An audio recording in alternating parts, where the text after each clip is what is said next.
निमिया के पेड़ बड़ा भारी जहाँ बैठे मैया हमारी।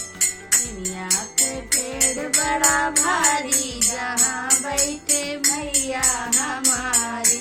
ना हमारी मैया के बखेतियो बारी, ना हमरे मैया के खेतियो बारी। अक्षत चढ़े थाली थाली कहाँ कहाँ बैठी मैया हमारी। अक्षत चढ़े थाली थाली जहाँ बैठे मैया हमारी। निमिया के पेड़ बड़ा भारी जहाँ बैठे मैया हमारी। ना हमारी मैया के बाग बगीचा, ना हमारी मैया के बाग बगीचा।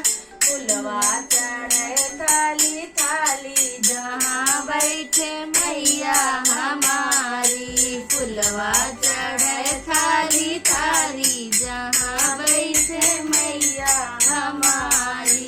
निमिया के पेड़ बड़ा भारी जहाँ बैठे मैया हमारी। ना हमरे मैया के लड़कायो बच्चा, ना हमरे मैया के लड़कायो बच्चा। माँ दुनिया का है महतारी जहाँ बैठे मैया हमारी। दुनिया का है महतारी जहाँ बैठे मैया हमारी।